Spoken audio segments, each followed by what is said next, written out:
The first time I saw her outside of the context of him, my ex, it was at the corner laundromat on a Tuesday morning.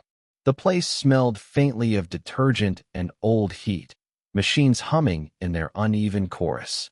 I wasn't supposed to be there. I usually went in the evenings, after work. But I had spilled coffee on the only decent shirt I owned, the one I kept hanging near the door, and I couldn't stand the idea of it sitting in a pile. She was folding towels at the end table, pale blue ones, methodical corners pressed flat with a kind of practiced grace. She didn't notice me at first. I hesitated, half turning back toward the door, but the spin cycle started its long metallic groan, and she finally looked up. Her eyes landed on me, steady, not startled, just aware. "Oh," she said. A pause, then softer. "You." I hadn't spoken to her since the breakup. Months, maybe more. She was my ex's mother, after all, and back then I avoided eye contact whenever she dropped him off or picked him up. She was polite, sure, but she had that calm that made me feel younger than I was. Exposed. "Yeah," I muttered. "Hey."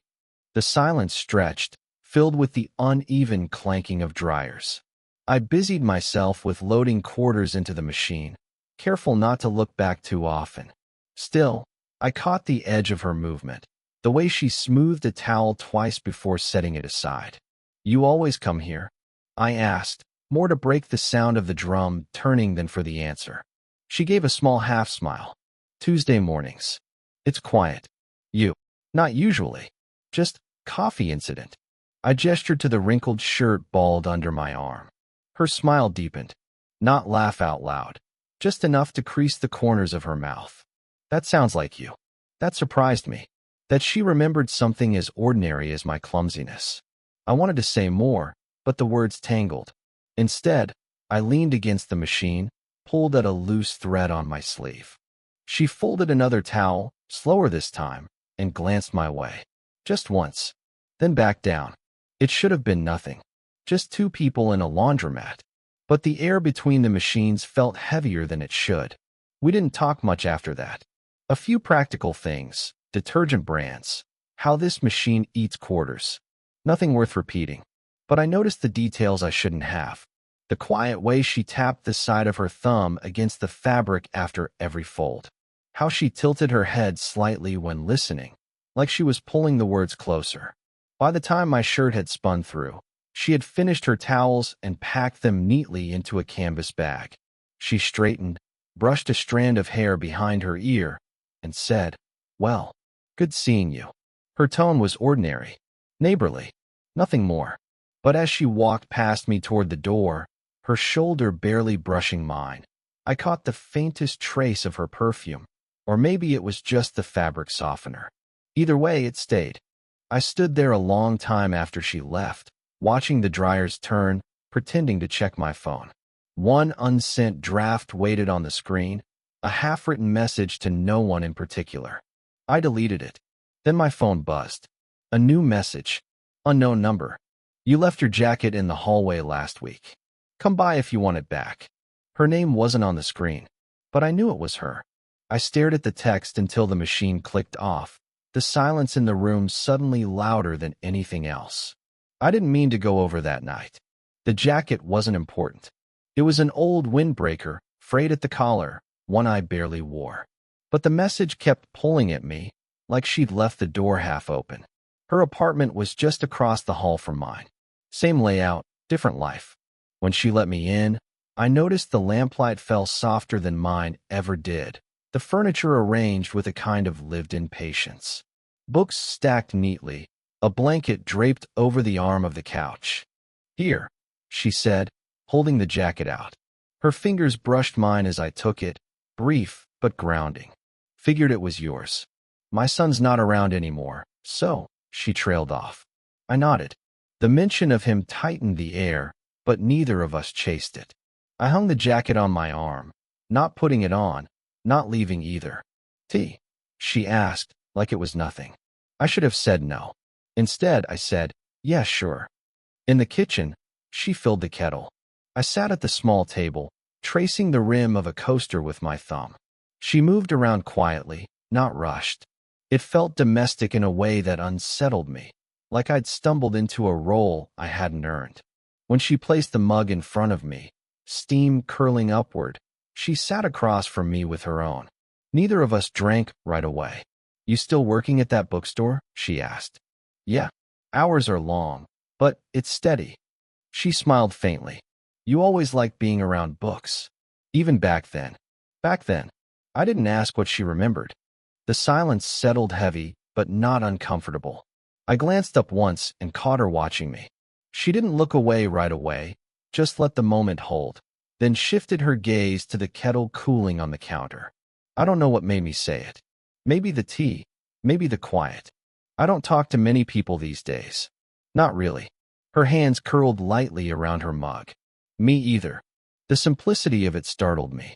No explanation, no story, just truth. We sat there, the ticking of the wall clock filling the gaps. I imagined reaching across, covering her hand with mine. The image stayed longer than it should have. "Instead," I said, "funny how the walls are so thin here, but people still feel far away." That got the smallest laugh out of her. That's true. Her laugh stayed with me, softer than her smile. When I finally stood to leave, she walked me to the door. Nothing in her posture suggested she wanted me to stay longer, but nothing suggested she wanted me gone either. I slipped into the hallway, jacket over my arm. She leaned against the doorframe, arms folded, eyes on me with a look I couldn't read. Then, just before I turned toward my apartment, she reached up and smoothed the shoulder of the jacket, like dusting off something invisible. A quick, small gesture, but it lingered long after the door clicked shut behind me. I don't know why that moment stayed with me. Maybe because it felt like someone finally saw me. After that night with the jacket, I found myself listening for her.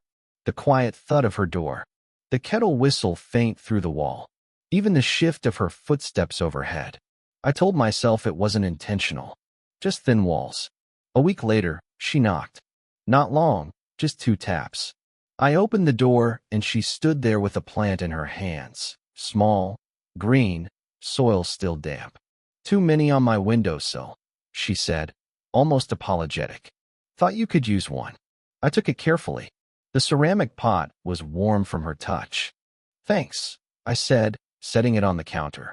"I'll try not to kill it." She smiled, faint. "It's hardy. Won't take much." Her eyes lingered on mine a second too long, then flicked away. She folded her arms, shifted her weight like she was reconsidering being there at all. "You want?" I started, then stopped. "What? Tea?" Or, I rubbed at the back of my neck. "Never mind." Her mouth curved, not quite a smile.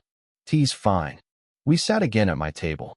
Same mugs, same silence. Only this time, something restless moved under it. Her fingers tapped lightly against her knee, then stilled when she noticed me watching. "Long day?" I asked. She nodded. "Work's been a lot." She stopped there, as if weighing how much to give away. "I don't sleep much lately." I wanted to ask why. Instead, I said, "Yeah, same." Her gaze softened, like she almost believed me. The air shifted then, the kind you notice in your chest before your head catches up. I was aware of the small space between us, the warmth of the mug, the brush of her knee as she adjusted in her chair. Then a knock. Sharp, fast. I froze. She straightened, eyes darting toward the door. It was my friend, Jordan, standing there with a bag of takeout. "Man, you never answer texts. Thought I'd drop this by." His eyes flicked to her, then back to me. A pause. "Oh, hey." Her face went neutral. Not cold, but guarded. "Hi," she said quietly. Jordan's smile was polite, curious. He handed me the bag, gave a half wave, and left as quickly as he came. When I closed the door, the silence pressed down harder than before. She looked at me, then away. "I should," she began, already standing. "You don't have to." The words slipped out too fast. Her hand paused on the back of the chair. She exhaled slow. "We shouldn't. I mean," the rest disappeared into the space between us. I stepped closer without meaning to, the takeout bag still in my hand. She didn't move back. For a heartbeat, we just stood there, her eyes flicking down, then up, then holding mine. My pulse hammered, the air thick with something unnamed. I thought she might let me close the distance. Thought I might actually do it. Then she pressed her lips together, shook her head the faintest bit, and brushed past me toward the door. The sound of it clicking shut left the room emptier than before. It was late afternoon when I ran into her outside. She was coming back from the store, a paper bag balanced against her hip, hair pulled back in a loose knot.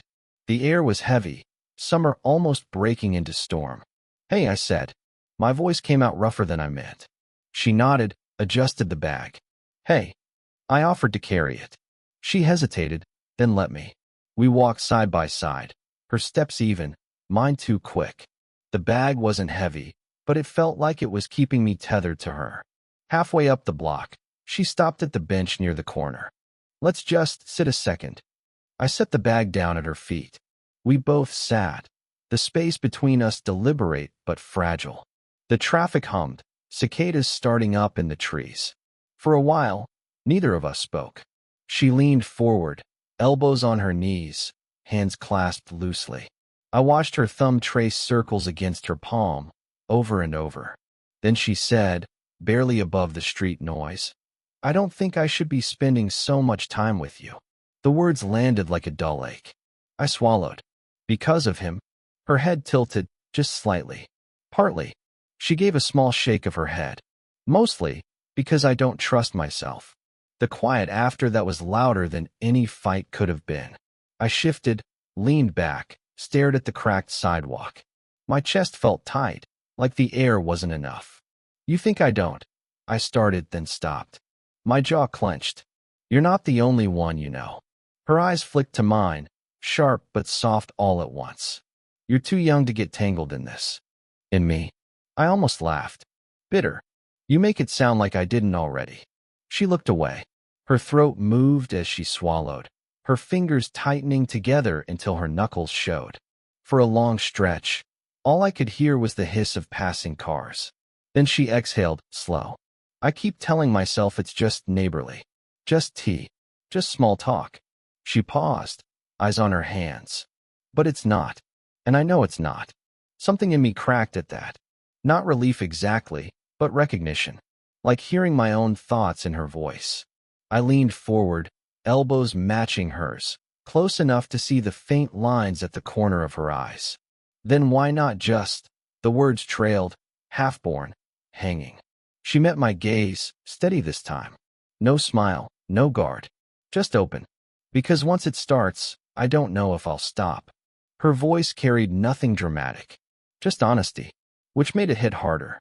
My hand twitched on the bench, almost moving toward hers. Almost. She noticed, but didn't move away. The air felt suspended, every sound in the world hushed behind the pulse in my ears. I wanted to close the gap, to end the almost. My lips parted, but no words came. Her eyes held mine, a question unspoken there. Or maybe it was mine. The storm wind shifted through the trees, carrying the silence between us forward into something we hadn't yet decided. The next few days, I didn't see her. Not in the hallway, not outside by the mailboxes, not even the faint shuffle of her television through the wall. I told myself she was busy, but the silence pressed in like weather.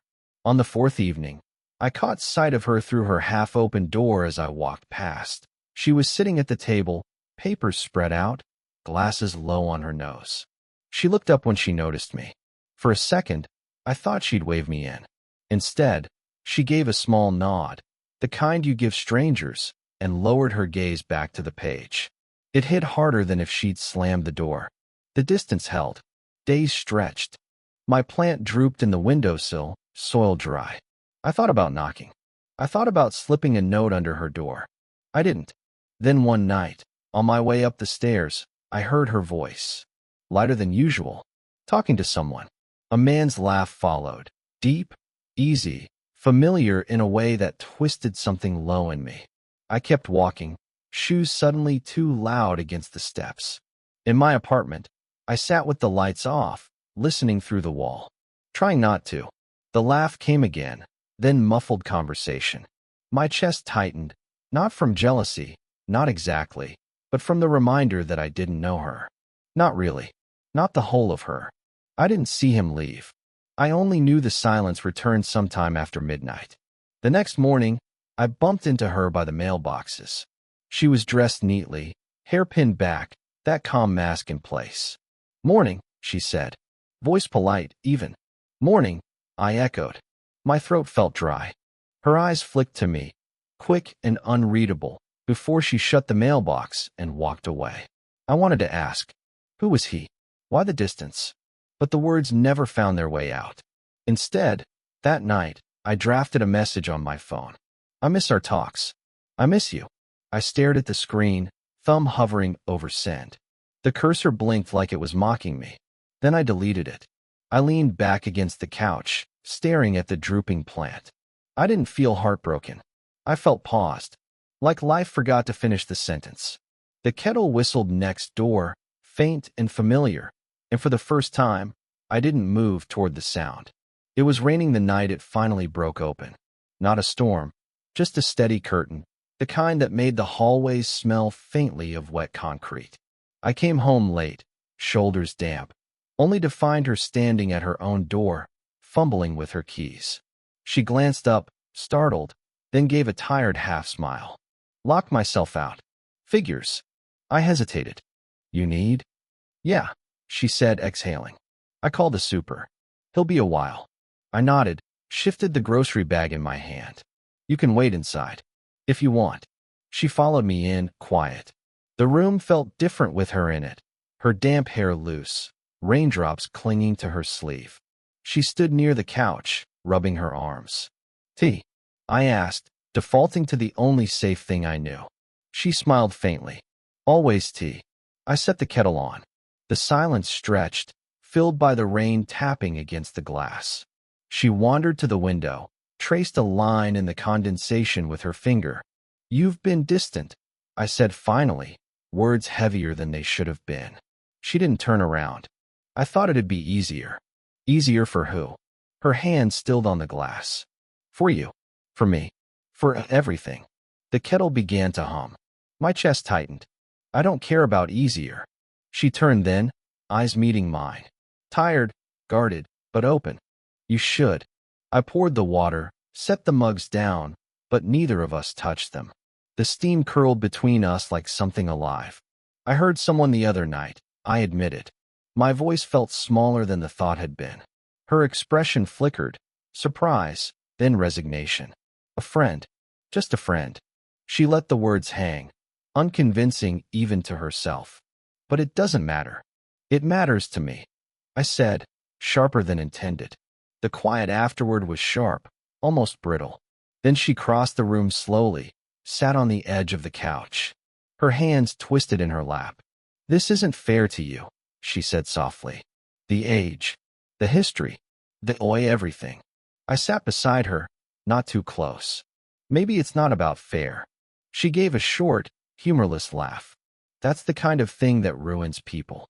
I looked at her hands, restless, unsure, and wanted to still them.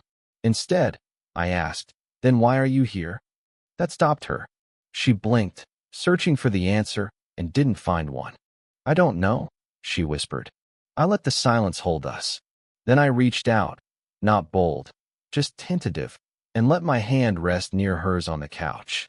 Not touching, but close enough she could choose. She glanced down, then up at me, and after a beat, her fingers shifted, brushing against mine.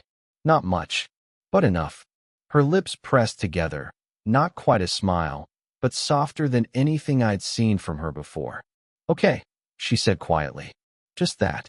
And the rain kept falling, steady and endless, as if time had paused to wait for what came next. It didn't happen all at once. No sudden declarations, no lines crossed in a rush of heat. Just small things, stretched across weeks, until the space between us wasn't a question anymore. She started stopping by more often. Not long visits, just half an hour, sometimes less. Tea, a story from her day, a silence that didn't need filling. I noticed how she left her slippers by my door one evening, and how they stayed there. I began to expect the sound of her knock, soft, always the same 2 taps. We never called it anything. But the weight of it was there in the little routines. She'd lean against my counter while I boiled water, reaching for the same chipped mug every time. I'd bring the plant she gave me into the light each morning, water it carefully, then set it back on the sill where she could see it when she looked over from her side. On Sundays, we sometimes walked down to the bench near the corner. Not every week, but often enough it felt like hours. We sat the way we had that afternoon, elbows on knees, silence stretching comfortably. Except now, our hands found each other without hesitation. A simple, grounding touch. There were still moments when doubt flickered. I'd catch her expression when someone mentioned her age, or when an old friend of mine stopped by unexpectedly. She'd retreat into herself for a moment, quiet, guarded, but she always came back. And me, I stopped drafting messages I never sent, stopped hovering in the pause. One morning, months later, I woke to the sound of her kettle through the wall. I glanced at the clock, 8:47 a.m. That time had become a marker somehow, our mornings often brushing against each other then. I made coffee, she made tea. Some days we drank them apart, some days together. Both felt like enough. Looking back, I don't think there was a single turning point where I could say, this is when it became real. It just settled, the way rain seeps into the ground until the earth feels softer under your feet. Now, when I see her curled on my couch, hair loose, wrapped in my old windbreaker, bare feet tucked under her, I don't think about what it means. I don't think about should or shouldn't. I just think, here? She looks up sometimes, catches me watching. A quiet smile, small and knowing. The kind you can't explain to anyone else. And I smile back. That's all. It isn't perfect. Life never is. But it's steady, warm, earned. I guess that's why it stayed with me. Because it wasn't a story about lightning striking. It was about the hum of the kettle, the weight of a hand on a bench, the comfort of knowing someone sees you when the world looks the other way. And in the end, that was enough. What kind of quiet, real love stories do you want to hear next?